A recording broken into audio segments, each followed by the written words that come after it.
berbicara tentang nyinyir dan gosip. Ini adalah suatu perilaku yang tanpa kita sadari sudah menjadi hal umum dalam lingkaran dunia sosial kita.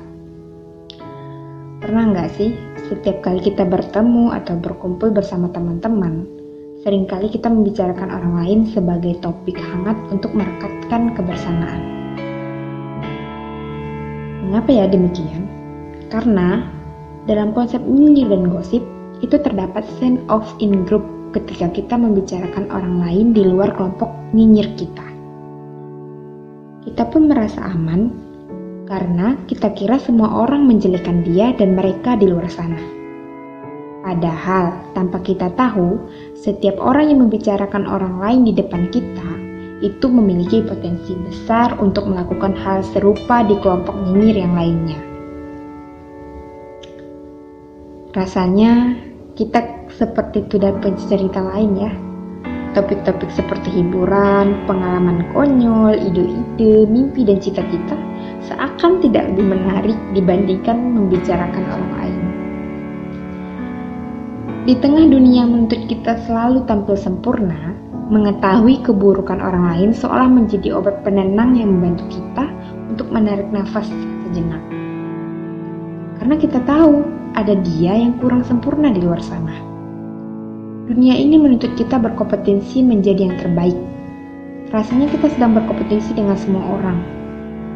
Baik itu memperebutkan jabatan, uang, prestasi, atau perasaan haru bangga dari orang tua. Membicarakan keremahan orang lain adalah suntikan energi yang membuat kita merasa lebih tinggi. Wow, lucu ya. Jadi, apa sih gosip itu? Gosip adalah membicarakan orang lain yang tidak hadir. Maka, bergosip menurut definisi ini kita tidak harus tentang menyebarkan rumor jahat atau cerita memalukan. Melainkan bisa sekedar berbagi informasi. Kamu sudah bisa dikatakan bergosip ketika kamu mengatakan pada orang lain bahwa pekan depan sepupumu akan menikah. Atau teman dekatmu memulai kerja baru. Atau anak perempuanmu akan ikut perlombaan tari.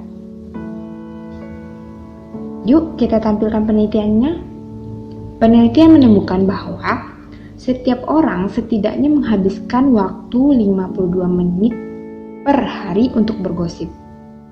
Astagfirullah. Ya tapi itulah faktanya.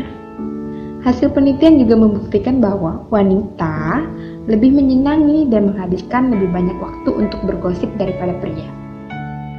Namun dalam praktiknya, perbincangan gosip antar pria lebih mendalam dan kompetitif daripada wanita.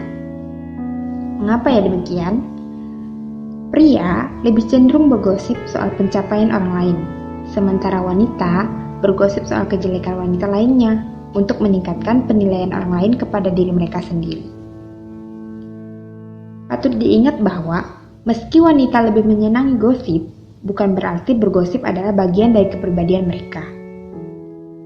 Davis menekankan bahwa gosip hanyalah salah satu bentuk komunikasi sosial antar jenis kelamin dan bukan dilakukan karena seseorang memiliki kepribadian jahat atau buruk.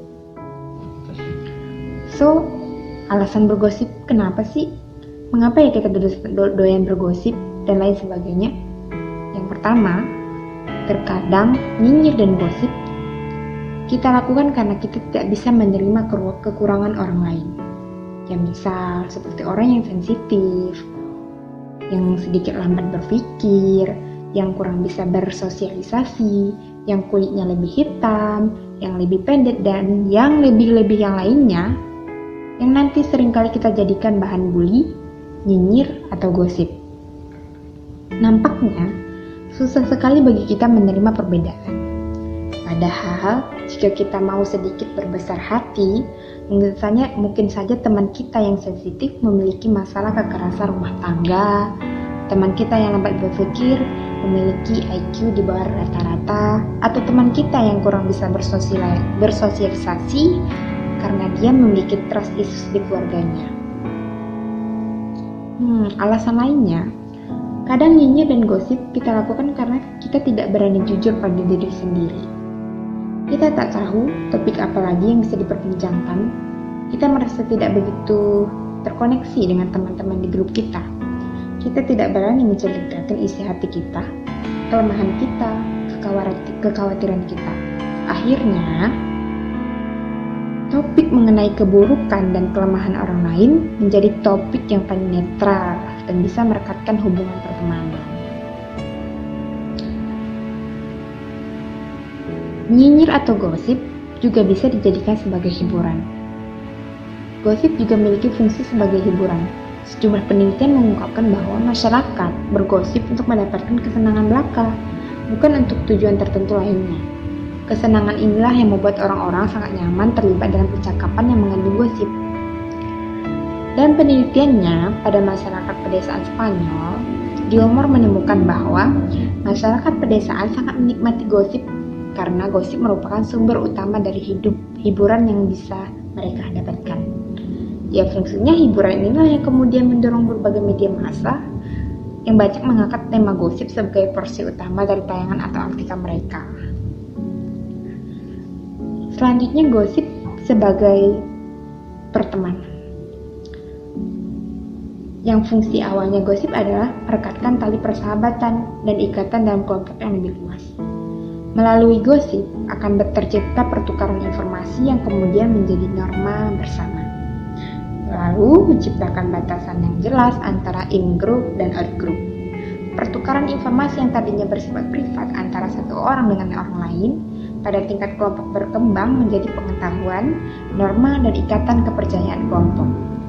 Nah, pertukaran gosip merupakan tanda bahwa telah terjalin lingkaran kepercayaan antara penggosip dan pendengar.